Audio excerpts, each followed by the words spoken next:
ऐसे लोगों की बातें ना सुने, यार ये तो छवि है, ये तो बस नहीं।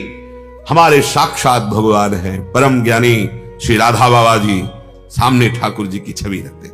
कैसे कैसे आजकल कलयुगी भाव प्रकाशित हो रहे। अरे मूर्ति पूजा के विषय में ऐसा तुम्हें मूर्ति दिखाई दे तो तू अमूर्त है क्या? मूर्त से ही शब्द निकलते हैं, मूर्त की ही आराधना से स्वरूप की प्राप्ति होती है। पता नहीं कौन सा ज्ञान। उच्छिष्टामृत भुक्त वही प्रार्थना मान लीजिए, मान लोगे जान जाओगे वही हो जाओगे। जानत तुम्हें हो जाए। बिना उच्छिष्ट प्रभु को भोग लगाए कुछ भी कण जिह्वा में न जाए। आजीवन के लिए नियम ले लो, बहुत जल्दी भगवत प्राप्ति का योग बन जाएगा। पहला उच्छिष्ट, खान पान से ही बुद्धि भ्रष्ट होती है और खान पान से ही बुद्धि महान चिंतन करने की सामर्थ्य रखती है। इसलिए कभी नहीं, एक क्षण लगता है। अगर आपके पास समय है तो 20 मिनट भोग लगा दीजिए, समय नहीं तो 20 सेकंड काफी है। भोग ले गए प्रभु, यहां भी प्रभु बैठे, भावना कीजिए मेरे हृदय देश में प्रिया प्रीतम बैठे, ऐसे छवि में दिखाया या विग्रह में अर्पित किया, पा लिया।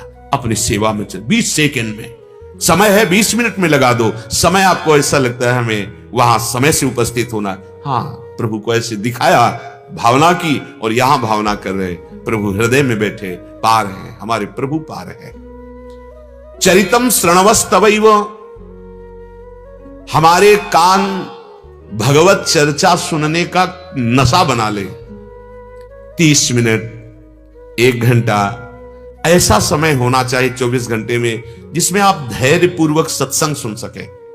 सुनने से भक्ति बहुत जल्दी बढ़ती है। सही पूछो तो शरणागति, सतमार्ग की जानकारी और पुष्टता और चलना, ये सब बातें केवल सुनने से ही होने लगती है। शरणागति भी श्रवण से ही होती। श्रवण सुजस सुनि आयऊ प्रभु भंजन भवभीर, त्राहि त्राहि आरति हरण शरण सुखद रघुवीर। पर बड़ी कृपा से शुद्ध सत्संग मिलेगा। जब भगवान की कृपा होती तो केवल तस्मात् शास्त्रम प्रमाणम थे, शास्त्र प्रमाणित चर्चा होनी चाहिए। मनमानी उसकी अर्थ व्याख्या कर देना या वासना से प्रेरित होकर के उसको टेढ़ा मेढ़ा करके और दिशा में ले जाना, उसमें तो फिर चिंतन में बाधा आ सकती है। लेकिन शास्त्र प्रमाणित बात हो और शास्त्र प्रमाणित उसकी व्याख्या हो, वो हमारे जीवन को बहुत जल्दी परमार्थ में पहुंचा देती है। चरितम श्रणवस्तवैव, हमारे कान भगवत चरित्र, भगवत सिद्धांत सुनने का नशा कर ले। जिस दिन सत्संग न सुने उस दिन ऐसी आपकी दशा होनी चाहिए जैसे अफीम खाने वाले को यदि ठीक समय पर अफीम ना मिले तो वो व्याकुल हो जाएगा। ड्रग्स वाले को ड्रग्स ना मिले, व्याकुल हो जाएगा। नशेबाज का जैसे नशा ना मिले वो व्याकुल हो जाता है, ऐसे हमारा नशा हो जाए सत्संग। अगर हमें सत्संग न मिले, संत दर्शन न मिले, संत संग ना मिले तो वो ऐसा लगना चाहिए हमारा आज का दिन बड़ा अभाग्य युक्त रहा। आज हमें संत दर्शन नहीं मिला, आज हमें संत संग नहीं मिला, क्योंकि भगवत पावन चरित्र और सिद्धांत भगवत प्रेमी महात्माओं के ही मुख से सुनने का आदेश है। प्रथम सुने भक्त मुख भगवत बानी। भगवत ऋषि जी कहते, जब ये महाभागवत जन शास्त्र के वाक्यों को अपने अनुभव से मिलाकर बोलते हैं और निष्काम होते हैं तो वो वाक्य जबरदस्ती हमारे अंदर चढ़ बैठते हैं बुद्धि में और हमको सतमार्ग की तरफ ले जाते हैं। इसलिए चरितम श्रणवस्तवैव, भगवत चरित्र सुनने का व्यसन बना ले। अगर आपको कहीं ऐसा संयोग नहीं मिलता तो आप अपने घर में बना ले, अपने ठाकुर जी को श्रोता बना ले और आप हो जाएं प्रवक्ता। श्रीमद् भागवत को संस्कृत नहीं आती तो हिंदी से सुनाओ, भगवत चर्चा सुनाओ ठाकुर जी को, बहुत प्रसन्न हो जाएंगे। जैसे सूत मागध बंदी जन राजा को यश सुनाते हैं उसका तो वो प्रसन्न हो जाता है और वो कुछ भेंट देता है। ऐसे जब हम ठाकुर चर्चा ठाकुर जी को सुनाते हैं तो अपने चरणों की प्रेम लक्षणा भक्ति रूपी अमोघ भेंट प्रदान कर देते हैं ठाकुर जी। जरूर पहला नियम, घर में ठाकुर जी विराजमान करो, बिना भोग लगाए कुछ खाओ पियो मत। कुछ ऐसे जन हैं ठाकुर जी के आगे चिरौरी रख दी एक कटोरी में और एक पानी छोटे से गिलास में। अब वो रखा है, जब तक भगवान की प्रेरणा नहीं होगी तब तक वो रखा रहेगा। आप हलवा बना के कॉफी चाय, ठाकुर जी को चिरौरी वो बहुत चतुर सिरोबड़ी देख रहे, सब जान रहे। नहीं भाई, तुम्हारी जबान में नहीं जाना चाहिए बिना भोग अर्पित के। अगर ठाकुर जी को चिरौरी तो तुम भी चिरौरी पाके ही जाओ, तब तो तुम्हें माने कि ठाकुर जी विराजमान किए हो। भाव उनको चाहिए, भाव नहीं तो फिर बात नहीं बनेगी। साक्षात प्रभु विराजमान है, जय बार उनके सामने से निकलो, ऐसे देख के ऐसे झुको, मेरे स्वामी मेरे स्वामी। हाँ, समय समय पर जो सेवा, जैसी ऋतु वैसा भोग। अरे देखो, बड़े कृपालु हैं। आप समझते होंगे कि वो देख नहीं रहे, वो पा नहीं रहे, वो हमारी चेष्टाओं को नहीं देख, नहीं, एक एक सेकंड का हिसाब होगा, विश्वास कर लीजिए। असत है तो असत का होगा, सत है तो सत का होगा, ये व्यर्थ नहीं जाएगा। आप चिंता मत कीजिए, समय आने दो, जब हिसाब खुलेगा तो माला माल हो जाओगे। भाव कोई बहुत जल्दी ग्रहण करते हैं। एक बार चोखा मेला जी महाराष्ट्र के ठाकुर जी के घर में भोग लगाने के लिए सब्जी लेने जा रहे थे। रास्ते में देखा एक ठलिया में बहुत बड़े बड़े केला, बहुत सुंदर लुभावने। एकदम मन में आया कि ये तो विठ्ठल भगवान के लिए बहुत सुंदर रहेंगे, प्रभु पाएंगे तो बड़ा सुख मिलेगा। सारे के सारे जो पैसे थे वो दिए, भाई इसके केला दे दो। केला दे, गमछा में बांधा और मंदिर गए। पार्षदों से कहा, आवाज दूर से लगे, भाई ये केले ठाकुर जी को पवा दो। भगवत प्रेरणा लीला बिहारी ठाकुर जी है, तुम्हारे केले ठाकुर जी नहीं पाएंगे। और तिरस्कार जैसे शब्दों से ऐसे करके ठाकुर जी की तरफ देखा और कहा, बड़े लीला बिहारी, हमारे अंदर तो कहते हो हम ये केले पाएंगे तो हम खरीद के लाए, और अपने पार्षदों से धक्का देकर बाहर करवा रहे हो। वापस हो गए, केले लेके घर में गए, दरवाजा बंद कर लिया और प्रणय कोप में हो गए कि हमको ये बात आपकी, हम गुस्सा भी तो करेंगे, किससे करेंगे? जब हमारे प्रभु ही है तो प्यार भी उन्हीं से करेंगे, गुस्सा भी उन्हीं से करेंगे, सब सार्थक हो जाते हैं। काम क्रोध लोभ मोह मद मत्सर, सब हमारी कामना भी इन्हीं से है, हमारे क्रोध भी इन्हीं से, हमारा लोभ भी इन्हीं से, हमारा मोह भी इन्हीं, हमारा अहंकार भी इन्हीं से है। इन्हीं से हमारा गर्व है। ये हमारे स्वामी, हम इनके सेवक, ये हमारा गर्व, हम श्यामाजू की बल अभिमानी। सारे दोष परम पावन प्रेम में हो जाते हैं। वो प्रेम कोप में हो गए। आपको पाना नहीं था तो प्रेरणा क्यों की? अगर प्रेरणा करके बुलाया तो फिर आपने पाया क्यों नहीं? फिर हमें हटवा क्यों दिया? नहीं, अब नहीं जल पिएंगे न भोजन पाएंगे। नहीं, ऐसे प्राण किस कार्य के जो आपकी सेवा में नहीं आए? नहीं प्रभु, आप नहीं, आपने ठीक नहीं किया। आपने प्रेरणा की, केला मंगाए और आपने पाया नहीं, और तिरस्कृत ऐसे भाव से, नाथ मुझे बिल्कुल अच्छा नहीं लगा, अब मैं इस देह को ही नहीं रखूंगा जो आपकी सेवा के योग्य नहीं। उधर जब संध्या काल में आरती हुई, भोग लगा, शयन हो गया, बाहर से बड़े बड़े ताले लगा दिए गए मंदिर। ठाकुर जी महाराज के लिए कौन सा ताला होता है, कौन सा दरवाजा होता है? तो सर्वव्यापी परम सर्व सामर्थ्यशाली कर तुम अकर तुम मन था कर तुम। दरवाजा खटखटाया चोखा मेला जी का, भगत जी खोलिए दरवाजा। वो शब्द ही ऐसे अमृतमय थे कि ये पूछ ही नहीं पाए कौन। जल्दी से दरवाजा, सामने देखा है इंद्रनील मणिकांत कोटि कंदर्प दमनी सौंदर्य, और वो करुणा में नेत्र मानो कृपा की वर्षा हो गई। उनके तो होश ही गुम हो गए, सुध ही चली गई एकदम। प्रभु अंदर, हाँ, और गोद में बैठे, पवाओ केला पवाओ, भगवान को केले पवा। सब नहीं पाएंगे, कुछ ले जाएंगे, रुक्मिणी जी के लिए ले। पार्श्व में ही विठ्ठल भगवान के रुक्मिणी जी भी विराजमान है, माता ले जाएंगे। अपने पीतांबर में केले लिए और बोले, ये कभी मत सोचना कि हम तुम्हें प्यार नहीं करते, बहुत प्यार करते हैं तुम्हें। उनको ऐसा भ्रम हो गया होगा, उसका हम उनको दंड देंगे, तुम चिंता ना करो। बहुत दुलार किया ठाकुर जी ने चोखा मेला जी का। आगे रुक्मिणी जी को केले दिए, पाए, और पूरे आंगन में मंदिर के छिलके फेंक दिए, और दरवाजा अंदर से बंद मंदिर का। अब सुबह जय हो, जय जयकार हुई दर्शन के लिए। चाबी लगाया, ताला खोला, दरवाजा अंदर से बंद। अब परेशान, अंदर से कौन दरवाजा बंद कर सकता है बिना ठाकुर जी के? बहुत विनय की, स्तवन किया, बहुत रोए, प्रभु मुझे पता नहीं चल रहा मेरे से चूक क्या हो गई, प्रभु आपके बिना हम सब नहीं जी सकते। शास्त्रों भक्त दर्शन के लिए खड़े। प्रभु ने कहा दरवाजा तब खुलेगा जब तुम पालकी लेकर जाओ, चोखा मेला जी को पालकी में बैठा लो, वो आके दरवाजे पे बोले कि दरवाजा खोलो तो हम अंदर से खोलेंगे। अब तो प्रभु आज्ञा अपेल श्रुति गाई, प्रभु आज्ञा जेहिका जस आई, सोते भांति रहे सुख लाई। जो प्रभु की आज्ञा का उल्लंघन कर दे वो दास कैसा। तत्काल पालकी सजाई गई। चोखा मेला, अरे चोखा मेला जी ने कहा मुझे अधम के लिए, बोले अब कुछ नहीं, पकड़ के उठाया, पालकी में बैठाला, राम कृष्ण हरि जय विठला विठला कीर्तन करते हुए आए। चोखा मेला जी से हाथ जोड़कर कहा क्षमा कर दो, हम नहीं जानते थे आप इस कोटि के महान भक्त हैं, आप आवाज लगाओ। जब आवाज लगाई तब प्रभु ने अंदर से दरवाजा खोला, देखा छिलका आंगन में पड़े हुए। फिर चरणों में सब ने चोखा बेला जी के प्रणाम किया कि हम आपके भाव की ऊंचाई को नहीं जान पाए। हमारे प्रभु पदार्थ नहीं पाते, भाव पाते। ये भाव बन जाए।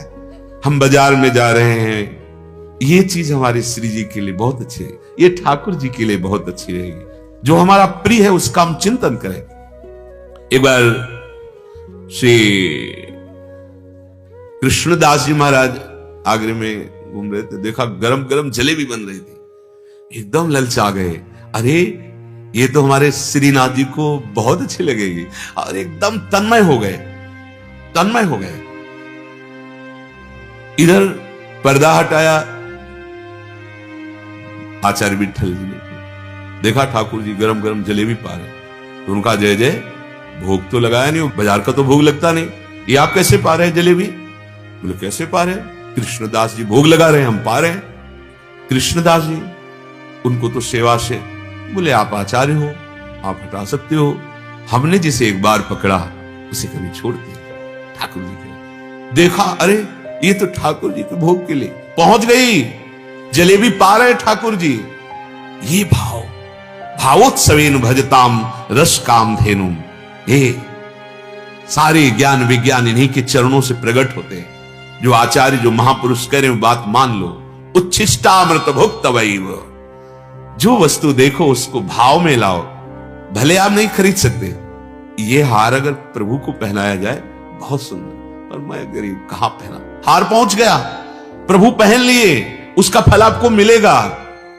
सच्ची मानिए ये मानसिक सेवा हो गई, आपका बहुत बड़ा भजन बन गया, और आपका मन बड़ा पवित्र होगा, आह्लाद होने लगेगा। ज्यादा बढ़ गया तो रोना भी आ जाएगा। काश आज हमारे पास पैसे होते तो आज ये पोशाक ठाकुर जी को पहनाते, ये रोना प्रेम ठाकुर जी को पहनाते। पहुंच गई सेवा, हमारी दास्ता पुष्ट हो गई। चरितम श्रणवस्तमैव, नशा बना लो भगवत चरित्र सुनने का, नियम होना चाहिए रोज। ये आजीवन नियम रखा जाता है साधक का, स्वयं का होता है। किसी एक आदर्श महापुरुष के वचनों का नित्य औषधि की तरह पान करना, ये जीवन में रहा है। संन्यास मार्ग में पूज्यपाद उड़िया बाबा के वचन, कहीं भी कैसे भी वैराग्य से, पर उनका ग्रंथ साथ, उनके बिना जीवन अधूरा। रोज एकांत, जहां उनके सूत्र पढ़ो, एक नशा सा चढ़ा, एकदम मतलब वैराग्य की प्रतिपल नवीन स्थिति। जब भक्ति मार्ग में चले तो पूज्य भाई जी से हनुमान प्रसाद पोद्दार जी के वचन, और जब इस रसधाम वृंदा विपिन में तो पूज्य परम पावन करुणा वरुणालय श्री जी स्वरूपा सदगुरुदेव भगवान के वचन।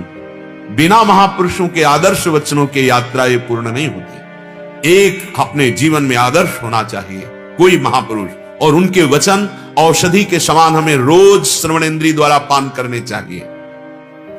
स्मरण ये बहुत बड़ी वस्तु है। अपने आराध्य देव का मधुर मधुर स्मरण, माला जप कहा जाता है, ऐसे कीर्तन कहा जाता है। स्मरण होता है याद। जैसे जो बहुत प्रिय होता है उसकी जो अंतर से याद आती है उसे स्मरण कहते हैं, स्मृति। गीता जी का फल यही प्राप्त हुआ अर्जुन जी को, नष्टो मोहा स्मृति लब्धा। स्मृति ये बहुत बड़ी बात होती है। कहीं भी बैठे, खड़े, उठे, चल रहे, फिर रहे, खा रहे, पी रहे, प्यारी जू की स्मृति है, प्यारी जू की रूप माधुरी। यहां तक पहुंच नहीं हुई तो राधा नाम, हमारी स्मृति में बच जाए। हरि स्मृति सर्व विपद विमोक्षणम। यदि प्रियालाल की स्मृति हो रही, राधा नाम की स्मृति हो रही, हरि की स्मृति हो रही, कौन सी ऐसी विपत्ति या दुख है या प्रतिकूलता है जो हमारे हृदय को क्षुभित कर सके, शोकित कर सके, क्योंकि हरि स्मृति चल रही है, स्मरण। और पादाम्भोज रजस्तवैव, आपके चरणारविंद का ध्यान जितना बने थोड़ी भावना कीजिए, जिसे लौकिक शब्दों में कल्पना कहते हैं। अगर हम कोई लौकिक वस्तुओं की लौकिक विषय में वो जो स्मृति युक्त ध्यान करते हैं उसे कल्पना कहते हैं, और जब हम प्रभु की तरफ करते हैं तो उसे ध्यान कहते हैं, परम पवित्र है। ऐसी भावना करो, प्रियाजू के गोरे चरणारविंद, कैसे सुंदर महावर रचना, कैसे श्री नक्शे कांति प्रकट हो रही, कैसे सुंदर नूपुर है लालजू महाराज के, कैसे इंद्र नीलमणि कांति के सुंदर चरण, कैसी तलवे की लालिमा है, कैसे सुंदर महावर की रचना है, कैसी सुंदर नूपुर धारण किए, गौर वरण सांवल चरण, रच मेहंदी के रंग, तीन तरुवन तर लुटत रहे, रतिजुत कोटि अनंग। अगर थोड़ी भी भावना में झलकने लगे ऐसे थोड़ा भी, तो आप ये समझ लिए बहुत बड़ी हृदय की पवित्रता प्रारंभ हो गई है। एक बार ये गौर वरण सांवल चरण अगर ध्यान में एक बार स्फुरित होने लगे, बस आप देख लीजिएगा जीवन की धारा बदल जाएगी। 1 मिनट थोड़ी भावना करो, 1 मिनट आंख मूंद लो या आंख खुली रहे, गौर वरण सांवल, अपनी भावना के अनुसार वो फिर उतरेंगे चरणारविंद। आप पहले भावना करो, ऐसे गोरे चरणारविंद, ऐसे ललित त्रिभंगी लालजू के सांवले चरणारविंद, ऐसा एक चरण ऐसे रखा हो और एक के अग्रभाग पंजे ऐसे लालजू के चरणारविंद। हाँ, बाया चरण पूरा रखा हुआ है, दाहिने चरण में पंजे केवल ऐसे रखा, प्यारी जू के दोनों चरणारविंद समीप ही विराजमान। बस जरा सा भी ध्यान हुआ तो आप समझ लीजिए कि बहुत पवित्रता हृदय में, और धीरे धीरे प्रियाजू जब देखेंगे ना ये ध्यान का प्रयास कर रहा है, तो अपने चरणारविंद प्रकाशित कर देंगे। श्री राधिका हृदय स्फुरत में, श्री किशोरी जू हृदय में स्फुरित हो जाएंगे। हमारा स्मरण, हमारा ध्यान पादाम्भोज, आपके चरण कमल, ये तभी होगा जब वृंदावन की रज का सेवन करने लगोगे। जैसे हरिवंश अनत सचुनाही बिनुया रज ही लिए, बड़ी महिमा है ये रज रानी। आप मान लीजिए, विश्वास कीजिए, अगर थोड़ी भी शरीर में 1, 2, 4 कण भी लगी रहेगी तो ध्यान की योग्यता आ जाएगी। नहीं तो जो हम गौर वरण सांवल चरण इनके ध्यान की बात कह रहे हैं, तो हिताचार्य चरण कह रहे हैं, प्यारोढ़ुम क्षमते न यच्छु सुकादि नाम तु यद ध्यानगम। ये बड़े बड़े महापुरुषों के ध्यान में ना आने वाले हमारे प्रिया प्रीतम के चरणारविंद हैं। और ये रज चाहे शरीर में लगी रहे, चाहे माथे पे लगी रहे, चाहे सिर पर डाल लो 2, 4 कण, ये अमोघ वस्तु है। सद्यो वशीकरण चूर्ण अनंत शक्तिम तम राधिका चरण रेणु मनुस्मरामी। गिरिराज जी की परिक्रमा से रज ले लो, निधिवन से सेवा कुंज, जहां मिले ये 84 कोष ब्रजभूमि प्रियालाल के चरण चिन्हों से चिन्हित है, कहीं से भी रज ले लो, हमारी प्रार्थना मान लो, औषधि की तरह अपनी जेब में रखो, 2, 4 कण माथे पे रखे रहो, और हो सके सौभाग्य हो, हिम्मत हो तो तिलक लगा के रखो। हिम्मत इसलिए कि लोक लज्जा, गलत काम करने में लोक लज्जा नहीं लगती, लेकिन कंठी तिलक बांधने में लोक लज्जा लगती है। चलो भाई, शुरुआत तो करो, ऐसे सूखी रज ऐसे माथे पे लगा लो, ऐसे सर पे रख लो। इस रज का प्रभाव होगा, आपको ध्यान धरने की सामर्थ्य मिल जाएगी। नहीं तो ब्रह्मेश्वरादि सुदरूह पदारविंद, ब्रह्मा ईश्वर आदि कोटि के जो महाजन हैं उनके भी ध्यान में ना आने वाले हमारी प्यारी जू के चरणारविंद हैं। आपके ही कुंज स्थलियों में हमको भ्रमण करने का सौभाग्य मिले। विचरण कुंजास्तवै वालयान, ये आप वृंदावन आए हैं, बिहारी जू के दर्शन, राधा रमण जू के दर्शन, राधा वल्लभ लाल जू के दर्शन के लिए पैदल प्रार्थना है, आपकी टांगें ठीक हो, आपका शरीर ठीक हो, तो यहां पैदल चलकर दर्शन के लिए जाए तो बहुत उत्तम बात रहेगी। अपनी दिनचर्या कर ली, इसके बाद नाम जप करते हुए नंगे पैर जाइए, थोड़ा कष्ट सह लीजिए। आप शरीर अस्वस्थ है तो हम फिर नहीं कह सकते, क्योंकि कैसे भी फिर दर्शन करें। पर अगर शरीर स्वस्थ है आपका तो आप जाए।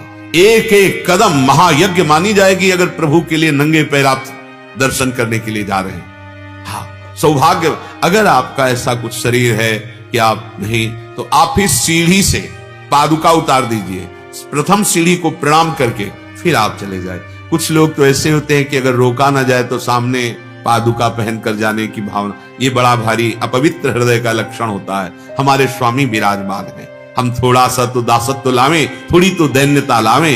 पादाम्भोज रजस्तवैव विचरन कुंजास्तवैव वालयान। ये कुंज निकुंजे हैं। अभी हमारी दृष्टि पार्थिव है तो हमको ये बिल्डिंगें नजर आ रही हैं, जिस दिन श्री जी कृपा करेंगी ये सब कुछ नहीं है, मायामय है। चिदानंद वृंदावन यही विराजमान है। पहले आप इस पर भाव करें, प्रगट वृंदावन का आश्रय, प्रगट वृंदावन में दर्शन। सोचो ऐसा कहां होगा। यहां लाखों की संख्या में शालिग्राम भगवान विराजमान है, हजारों की संख्या में भगवत विग्रह विराजमान है, शास्त्रों की संख्या में श्रीमद् भागवत विराजमान है, सैकड़ों जगह नित्य अखंड कीर्तन हो रहा है, सैकड़ों जगह, और लाखों भक्त, लाखों, ये ब्रज 84 कोश है, भगवान नाम जापक है, लाखों भक्त। पर यहां वो सब नहीं दिखाई देता जिसको तुम देख पाओ। यहां का चमत्कार है आंसू, यहां का चमत्कार है प्रिया प्रीतम के लिए विकलता। यहां ये सब लौकिकता नहीं है। यहां के प्रेमी जनों को पूर्व से लेकर अभी तक आप उनके चमत्कार देखो, अत्यंत दैन्य, बहुत साधारण उनकी दिनचर्या, असाधारण चिंतन। प्रिया प्रीतम साथ डोल रहे हैं और आप पहचान भी नहीं सकते। आप ऐसा भी नहीं कह पाएंगे कि राधे श्याम बाबा, लगेगा ही नहीं कि किस कोटि के हैं। यहां का दैन्य बड़ा स्तर है, दैन्य। यहां का कोई आपको महात्मा ऐसे नहीं मिलेगा कि किसी भी तरह का ऐसा चमत्कार कि आपको वाह वाह हमारा काम बन गया। यहां एक ही काम बन सकता है, अगर वो महात्मा कृपा कर दिए तो तुम्हारे असत आचरण छूट जाएंगे और भजन बनने लगेगा। प्रियालाल की तरफ तुम चलने लगोगे और दिव्य से दिव्य सबसे बड़ा चमत्कार, मेरे विषयी मन को कोई भगवदानंद में लगा दे। ये यहाँ के महात्माओं से होता है। ब्रजभूमि के महात्माओं का आश्रय दर्शन संभाषण से ये होता है। तुम्हारे मलिन मन की मलिनता दूर करके अनंत जन्मों की बिगड़ी बना दे। प्रिया प्रीतम के नाम में प्रीति, प्रिया प्रीतम के चरणार बिंद में प्रीति। तो धन्य है वो चरण जो इस ब्रज भूमि में आए और यहां घूमे, पैर धन्य हो गए। पादाम्भोज श्री स्वामी जी के चरणों का स्मरण करते हुए विचरण कुंजास्तवैव वालयान, आपकी इन कुंज वीथियों में विचरण करने का सौभाग्य। गायन दिव्य गुणास्तवैव। इस रस जबान में दो इंद्रियां, एक है कर्मेंद्रिय, एक है ज्ञानेन्द्रिय। ज्ञानेन्द्रिय है रसेंद्रिय, तो उच्छिष्टामृत भुक्तवैव। हमारी रसेंद्रिय पावन हो गई, प्रियालाल की रोज जूठन पाते हैं, उच्छिष्टामृत। अब इसी में वाकेंद्री, तो कह रहे गायन दिव्य गुणास्तवैव रसदे। आपके गुण कैसे हैं? रसदान करने वाले हैं। हम वाणी से आपके गुणों का गायन करेंगे। बहुत बार प्रार्थना की है, श्याम श्यामा प्रगट, प्रगट अक्षर निकट, प्रगट रस स्रवत अति मधुर बानी। सो जुबानी रसिक नित्य निस दिन रटत, कहत और सुनत रस रीति जानी। ताहि तदि और गाओ न कबहू कछु, प्राण रमि रही हरिवंश बानी। ये कोई पद याद कर लो। हमारे वृंदावन के रसिक शेखर हितजू महाराज, श्री स्वामी हरिदास जी महाराज, श्री हरि व्यास देवाचार्य जी, श्री भट्ट देवाचार्य जी, श्री वृंदावन दास जी, श्री 42 लीला रचयिता ध्रुवदास जी महाराज, सेवक जी महाराज, बड़े बड़े महापुरुष प्रियालाल की दिव्य लीलाओं को देखते हुए लिख रहे। कोई पद याद कर लो, उसी पद को गुनगुनाओ। अगर आप परम सौभाग्यशाली माने जाएंगे यदि पूरी चतुरासी जी याद हो जाए, पर नाम याद हो तो 2-4 पद याद कर लीजिए और गुनगुनाते हुए अपना कार्य कर रहे हैं। जो भी किसानी व्यापार नौकरी, अगर पद गुनगुना रहे हैं, गायन दिव्य गुणास्तवैव रसदे। रसदान करने वाली है प्रियालाल की गुणावली। जैसे जैसे आप प्रियालाल के पदों को गाएंगे तो देख लेना, प्रारंभ में अनुभव नहीं होता, बस गुरुजनों की बात मानकर चला जाता है। जैसे प्रारंभ में तत्काल औषधि असर नहीं करती, वो जड़ से रोग को नष्ट करती है आयुर्वेदात्मिक औषधियां, पर हम वैद्य पर विश्वास करके औषधि लेना प्रारंभ कर देते हैं। ऐसे ही हम रसिक जनों की आज्ञा का विश्वास पूर्वक पालन करें, फिर रस का स्वाद आ जाता है। अभी प्रारंभ में पहले हमारे मलिनता, पापाचरण, अनर्थ की निवृत्ति होगी, चाहे नाम जप से हो चाहे लीला गायन से हो। तो प्रारंभ में आप जहां पद गायन करोगे तो मन भाग गया, कौन सी पंक्ति कौन सा पद पूरा हुआ पता नहीं चलेगा, लेकिन गाते रहिए, एक दिन वही मन उन पंक्तियों में डूब जाएगा। आपको दिखाई देगा जो पद में है वही नेत्रों में झलकने लगेगा। विश्वास कीजिए। गायन दिव्य गुणास्तवैव रसदे, हे रसदान करने वाली लाडली जू, आपके दिव्य गुणों का गायन, क्योंकि आपके गुण भी रसदान करते हैं। ये रस स्वरूप है चतुरासी जी। श्याम श्यामा एक एक अक्षर में समाये हुए हैं, तो कौन सा रस बकाया रह गया। पश्यस्तवैव आकृतिम, ये बात थोड़ा कठिन है। जब आप उच्छिष्टामृत का पान करेंगे, आप प्रियालाल के पावन चरित्रों को श्रवण करेंगे, आप प्रियालाल के नाम का स्मरण करेंगे, चरणों का ध्यान करेंगे, वृंदावन ब्रज 84 कोष में भ्रमण करेंगे, प्रियालाल के दिव्य गुणों का गायन करेंगे, तब ये स्थिति आ जाएगी पश्यस्तवैव आकृतिम। ऐसा रूप हमारे लाडली लाल का है, बस वाणी की सामर्थ्य नहीं है। एक बार अगर भावना में प्रकट हो गया तो हृदय की सामर्थ्य नहीं सह जाए। आचार्य प्रदत्त मंत्र और आचार्य प्रदत्त उपासना हृदय को वैसा बनाती है, नहीं तो ये रस सहने की सामर्थ्य नहीं। अपार सुख, जन्म जन्मांतरों से हम जिस सुख की खोज कर रहे हैं वो इस प्रकृति में नहीं है, वो परमार्थ में है, वो प्रेम में है। हे लाडलीजू पश्यस्तवैव आकृतिम, आपके रूप को देखते हुए हमारा जीवन व्यतीत हो। ध्यान फिर नहीं धरना पड़ता।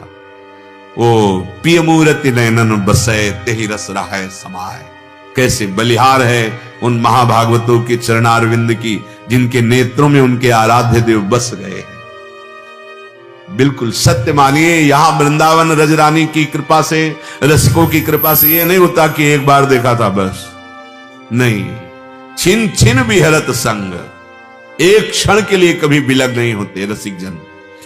पांच भौतिक देह दिखाई देती है, अंदर से वो भाव देह से अपने आराध्य देव की समीप परिचर्या में निरंतर रहते हैं। निर्खत नित्य विहार, कुल की तन रोमावली, आनंद नयन सुधार, यह जो कृपा हरिवंश की। त्रपित न मानत नयन कुंज रंध्र अवलोकितन, यह सुख कहत बनैना, यह जो कृपा हरिवंश की। पर ये पश्यस्तवैव आकृतिम उसी को प्राप्त होता है। श्री राधे तनुवांग मनोभिरमलैः सोहम तवै आश्रितः। हे लाडलीजू, शरीर से, मन से, वाणी से निर्मल होकर मैं आपका हूं। क्योंकि जब हम उच्छिष्टामृत पान करेंगे, इनके चरित्र गायन करेंगे, इनके नाम का रटन स्मरण करेंगे, इनके चरणों का ध्यान करेंगे, इनके कुंजों में विहरण करेंगे, इनके गुणों का गायन करेंगे और इनकी रूप माधुरी का पान करेंगे, तो सब पवित्र हो जाते हैं। पहले तनु आया है, शरीर से अमलई, तीनों में अमलई लगता है। तन वांग मनोभिर अमलई, तन से भी अमल, मल रहित। तन का मल क्या है? भ्रष्ट क्रियाएं। बहुत पहली यही सीढ़ी है, अगर इस पे नहीं चढ़े तो ऊंचाई पर नहीं चढ़ पाएंगे। आपका चरित्र यदि भ्रष्ट है तो महापुरुषों के मुख्य वचन वो कह रहे हैं, आप कितना भी साधन भजन करें, आपको अध्यात्म की भूमिका नहीं प्राप्त होगी। करते रहें, जब तक आपके चरित्र का सुधार नहीं होगा तब तक आप ऊंचाई पर नहीं चढ़ सकते। ऐसा नहीं हो सकता कि आप भ्रष्ट आचरण करते रहे और आपकी भूमिका बढ़ रही है। ऐसा कभी नहीं हुआ, किसी का नहीं हुआ। जहां काम तहां राम नहीं, जहां राम नहीं काम। हम अगर कामनाओं में भ्रष्ट होते रहे तो हमारा तन अपवित्र रहेगा, चाहे हम जय बार गंगा स्नान करके आए। एक भगत जी थे, उन्होंने गंगा जी की महिमा पढ़ी। गंगा जी की महिमा का बहुत शास्त्रों में वर्णन किया गया है।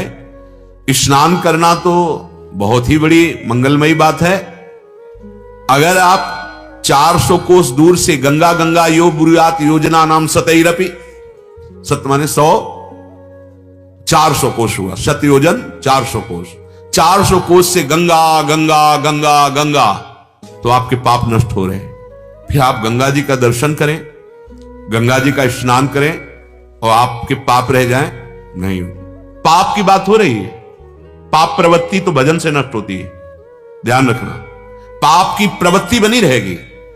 अगर आप गंगा स्नान कर रहे हैं और भजन नहीं कर रहे तो पाप की प्रवृत्ति पुनः पाप करा देगी।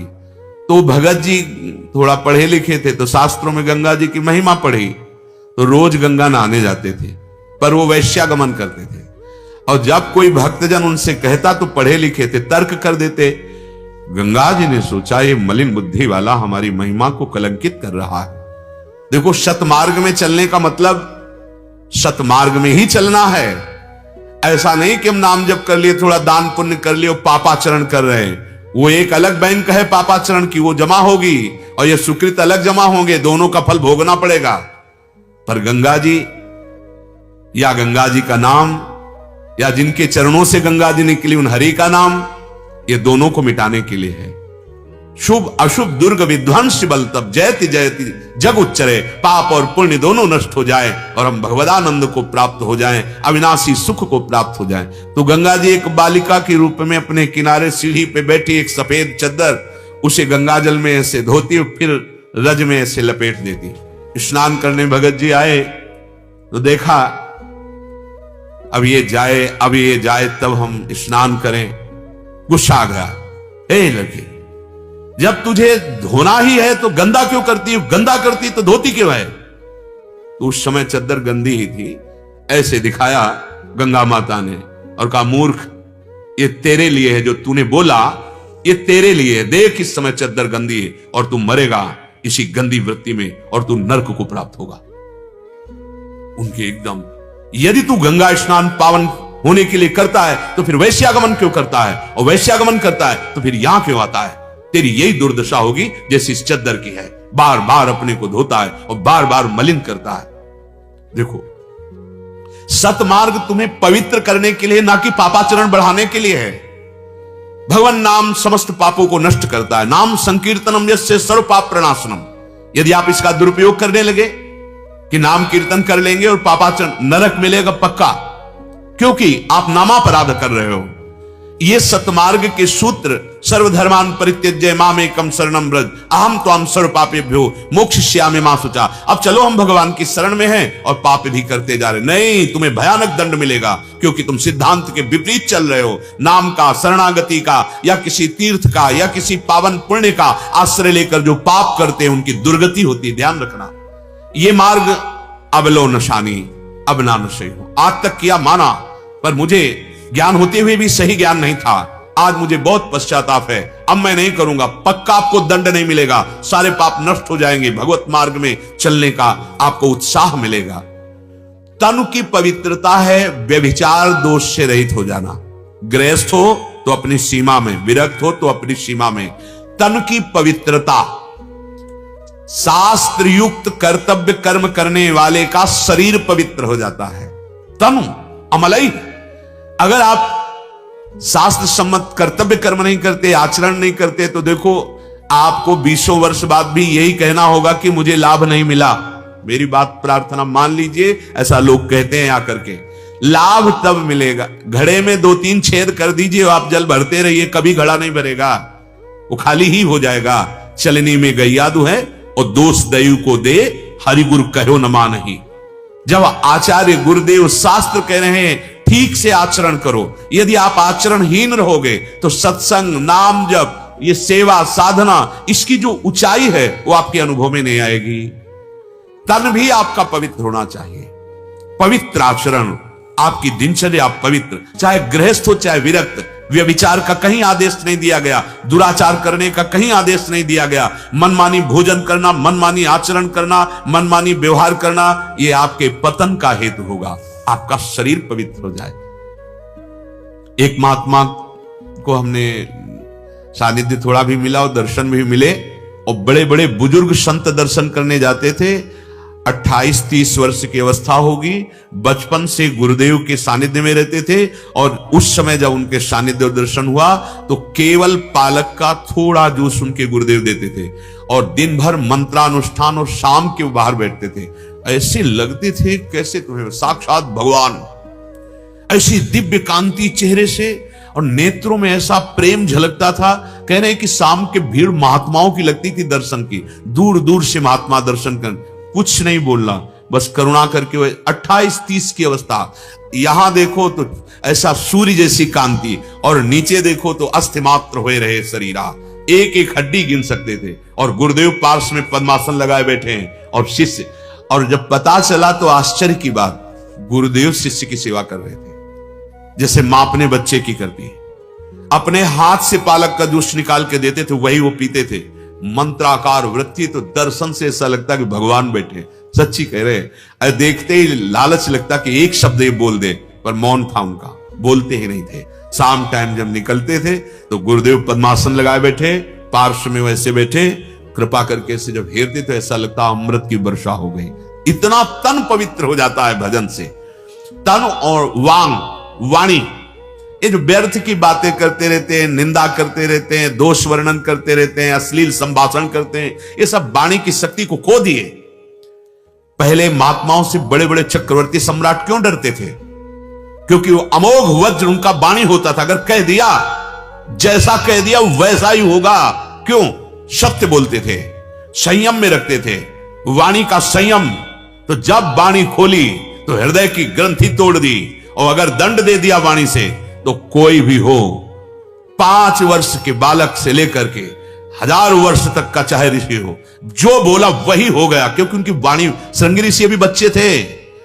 महाराज चक्रवर्ती सम्राट परम धर्मात्मा गर्भ में ही भगवत साक्षात्कार की हुई महाराज परीक्षित, जात के 7वें दिन तक्षक सर्प तुझे डसेगा और तेरी मृत्यु हो जाएगी। हो गई महाराज, कोई काट नहीं सका। सुखदेव जी महाराज आए लेकिन काटे नहीं, भागवत सुनाकर उद्धार किया। बड़े बड़े ब्रह्म ऋषि आए, किसी की ताकत नहीं कि उस बालक की श्राप वृत्ति को टाल सके। आज हमारी वाणी अपवित्र हो गई, जो मनाया वो बोल रहे हैं, जैसे मनाया वैसे बोल रहे हैं, गंदा बर्ताव बोल रहे हैं, दूसरों की निंदा कर रहे हैं। हम श्री जी के हो जाएंगे। अमलई, वांग अमलई, जैसे तन अमलई ऐसे वांग अमलई। पवित्र बोले, मृदु बोले, हितकर बोले, विचार कर बोले, मौन रहें, नाम जप करें, वाणी में शक्ति आ जाएगी। देखो कई बार हमने संबोधन किया है, नेत्र अपने बचा के रखो, इनमें शक्ति है। तुमने अपने नेत्रों की शक्ति खो दी। जो मनाया सो देख रहे, जैसा मनाया वैसा देख रहे, वो मोबाइल में लगे। जिस समय गांधारी जी ने सुना कि मेरा ब्याह धृतराष्ट्र के साथ हो रहा है और धृतराष्ट्र बाह्य नेत्र रहित है, अंधे हैं, उसी समय कई परत लगाकर पट्टी बांध ली कपड़े की। अगर मेरे पति संसार को नहीं देखते तो मैं कभी संसार को नहीं देखूंगी। नेत्रों को बंद कर लिया। जब महाभारत का महान युद्ध चल रहा था, गांधारी के कानों में पड़ा कि अब मारा जाएगा दुर्योधन। बड़े बड़े महारथी मार डाले गए। दुर्योधन को बुलाया और कहा, बेटा मैं एक पतिव्रता हूं, आज तक मैंने संसार नहीं देखा। जिस दिन से ब्याह तय हुआ तुम्हारे पिता से, आज मैं अपनी पट्टी खोलूंगी, तो नग्न होकर मेरे सामने आ जा।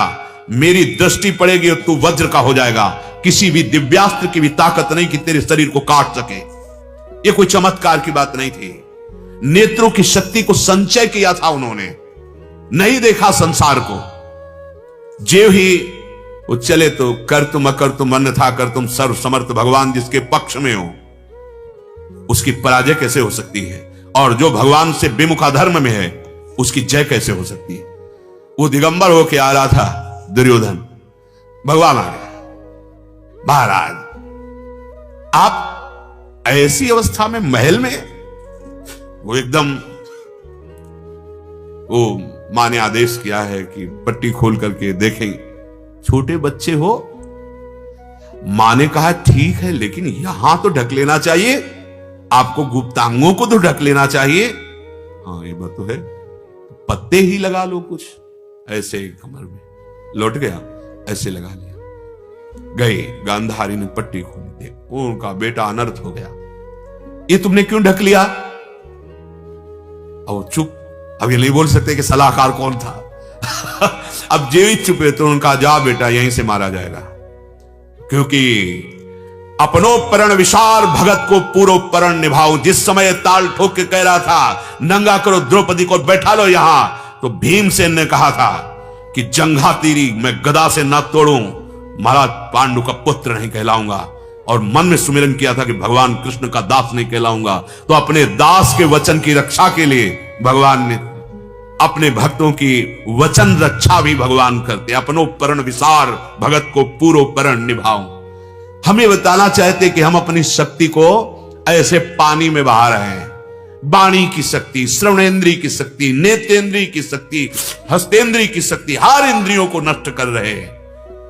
ब्रह्मचर्य रहकर, अपनी तो आयु इतनी नहीं है, महाराज कश्यप जी ने 10,000 वर्ष तक ब्रह्मचर्य रहकर फिर गर्भाधान किया तो भगवान गरुण देव प्रकट हुए, अरुण देव प्रकट हुए, जो सूर्य के सारथी हुए। क्या हर शक्ति का नाश। फिर हम चाहते परमानंद, हम चाहते हैं परम सुख, कैसे प्राप्त होगा? तनु वांग, वाणी भी तुम्हारी अमल होनी चाहिए। अमल माने मल रहित। वाणी का मल क्या है? ग्राम्य कथा, विषय कथा, दूसरे की निंदा करना, पर चर्चा, ये बड़ी। मौन रहिए, विचार कर बोलिए, सत्य बोलिए, हित कर बोलिए। और मन भी अमलई। जब मन दूसरों का हित चिंतन करता है, भोगों का चिंतन करता है, तो मलिन हो जाता है। जब प्रभु का चिंतन करता है, सर्वे भवन्तु सुखिना सर्वे सन्तु निरामया, सब आनंदमय रहे, सब निरोग रहे, सब सुखी रहे, मन पवित्र हो जाएगा। प्यारी जू प्यारे जू की शरणागति, तनु वांग मनोभिर अमलई। शरीर से, वाणी से, मन से परम पावन होकर सोहम तवै वापसिता, मैं तत्व के सहित हे लाडली जू मैं आपकी शरण में। तो श्री सूरदास जी महाराज कह रहे हैं, इही विधि कहा घटेगो तेरो, तेरा क्या घट जाएगा? नंद नंदन करी घर को ठाकुर, आपुन हुए रहो चेरो। अगर घर में ठाकुर विराजमान हो गए ना, तो आप प्रमाण देख लीजिए। संपूर्ण नगर लंका को हनुमान जी ने अपनी दिव्य दृष्टि से और अग्नि से भस्म कर दिया। जारा नगर निमिषिक माही, एक विभीषण कर गृह नाही। क्यों? क्योंकि भगवान की पूजा हो रही थी, भगवान का नाम जापक महान भक्त रह रहा था। परेशान हमारे घर में कोई चक्कर कर दिया है, कोई टुटका कर दिया है, कोई ऊपरी चक्कर है। नहीं, ऐसे लोग परेशान हो जाते हैं। हम कह रहे हैं ऊपरी चक्कर बैठा लो ना ठाकुर जी को, इनसे बड़ा कोई ऊपरी चक्कर होगा? पूरे चक्कर अनंत ब्रह्मांडों का इन्हीं से चलता है। इनको बैठा लो, अगरबत्ती धूप बत्ती भोग लगाया, आरती नाम कीर्तन। देखो कह रहे हैं, कहा भयो जो संपत्ति बाढ़ी, कियो बहुत घर घेरो। कहूं हरि कथा, कहूं हरि पूजा, कहूं संतनी को डेरो। इही विधि कहा घटे गो तेरो। घर में जब ठाकुर जी विराजमान होते हैं, कोई भी विनायक वहां विघ्न नहीं कर सकता। अनंत ब्रह्मांडों के बादशाह हमारे ठाकुर जी, वो तुम्हारे घर में बैठे हैं। कोई भूत प्रेत पिशाच अग्नि राक्षस बैताल वहां के विघ्न डाल सकता है? किसी की ताकत नहीं। पर हमारी श्रद्धा, हमारी भावना किस कोटि की है, यह देखना पड़ेगा। आपकी जिह्वा पे नाम चल रहा है, किसी भूत प्रेत पिशाच राक्षस की ताकत है आपको स्पर्श कर सके? एक प्रसंग में भाई जी के बताया है, समुद्र के किनारे बैठे भगवान का नाम जप कर रहे थे भाई जी महाराज। सामने देखा एक पारसी वेशभूषा में सफेद पोशाक धारण किए हुए एक वयोवृद्ध खड़े हैं। उन्होंने एक व्यवहार की जैसी वृत्ति होनी चाहिए मां भागवतों की, वैसा व्यवहार करते कहा कि साहब बैठ जाइए, आप आकर खड़े क्यों हैं? उनका अब हिम्मत पड़ी है, डरना नहीं, मैं आपसे बात करूंगा। तो मैं क्यों डरूंगा आपसे? बोले मैं मनुष्य नहीं हूं। एक बार तो ऐसे मनुष्य नहीं तो कौन सामने खड़ा है? उनका मैं प्रेत हूं। उनका कोई बात नहीं, आप बोलिए आपको क्या परेशानी है? तो उनका बहुत उपाय कर चुका, मेरा कल्याण नहीं हो रहा। प्रेत योनि में भी कई स्तर होते हैं, यद्यपि मैं थोड़ी सुविधाजनक स्तर का प्रेत हूं, पर मेरा उद्धार नहीं हो रहा। फिर चिंतन किया, आप मेरा उद्धार कर सकते हैं, आप मेरा उद्धार कर दीजिए। उन्होंने कहा कि गीता, बोले सब कंठस्थ है, मुझे गीता कंठस्थ है, भागवत कंठस्थ है, सब कंठस्थ है। मुझसे त्रुटि जो हो गई उसके कारण मैं आपको गीता भी सुना सकता हूं। वैसे कहा गया कि गीता का श्लोक तो प्रेत नहीं आएगा, पर प्रेत की भी कई ऐसे ब्रह्म राक्षस होते हैं जो वैदिक मंत्रों का उच्चारण आप बोलिए उन आपके साथ करते चले जाएं, बहुत कट्टर होते हैं। पर भगवान के प्रेम में जो मत वाले भक्त जन हैं, उन्हीं की सामर्थ्य कि उनको भी परम पावन कर दें। कई ऐसा महात्माओं को, उड़िया बाबा जी एक बार आसन में बैठे हुए थे, बहुत से संत थे, तो किसी का कमंडल ऐसे उठा के पटक दिया गया, किसी का ऐसे। बाबा ने कहा डरो मत, ये अपने कल्याण के लिए एक भयंकर प्रेत आया हुआ है, आप शांत रहिए। बाबा जिस पेड़ के नीचे बैठे उस पेड़, बाबा ने कहा ये सब उपद्रव मत करो, तुम अपने कल्याण के लिए आए हो, देखो हमारा चरणामृत धो और उस गड्ढे में डाल दो और कहा पियो इसको। पीते ही सब शांत हो गए। बहुत जैसे मीरा जी के जय ठाकुर जी की धूप गंध गई, सब प्रेत मुक्त हो गए। कोई भी प्रेत या अनिष्टकारी आपका अमंगल नहीं कर सकता यदि घर में ठाकुर जी विराजमान है। नाम कीर्तन, बोले अगर तुम्हारे पास संपत्ति बड़ी है, बड़ा घर बनवा ले, एक जगह ठाकुर जी विराजमान कर लिए, कभी भगवत कथा करो अपने घर में, कभी सब मिलकर नाम कीर्तन करो, कभी संतों को बुलाओ, उनकी जूठन वहां गिरे, उनका चरणामृत धो, चरणामृत से कंच तीर्थ हो जाएगा तुम्हारा घर। जो बनिता सुत जूथ सकेले, है गए विभो घनेरो, सबे समर्पो शूर श्याम को, यह साचो मत मेरो। आपको भगवत प्राप्ति हो जाए यदि आप अपने घर में ठाकुर जी विराजमान कर लिए, उनकी सेवा। कभी कभी अगर संत भगवान भगवत प्रेमी महात्मा मिल जाए, आपकी श्रद्धा बने, वहां भोजन पवा दिए, नाम कीर्तन किए, बढ़िया बात बन जाएगी। नहीं तो चाहे जितना बड़ा घर हो, चाहे जितना वैभव हो, चाहे जितनी प्यारी परिवार के जन हो, एक दिन वो आएगा कि सबको छोड़ के आपको जाना है। मेरी प्रार्थना मान लो, सूरदास जी कह रहे, तुम्हारा धन वैभव, ये घोड़ा गाड़ी परिवार संपत्ति बैंक बैलेंस, ये सब यही रह जाएगा। यदि नाम जप नहीं किया, ठाकुर सेवा नहीं की, संत सेवा नहीं की, भगवत कथा वार्ता में चित्त को नहीं लगाया, तो कुछ भी हाथ तुम्हारे नहीं लगेगा। क्योंकि सत्य है केवल भगवत नाम, भगवत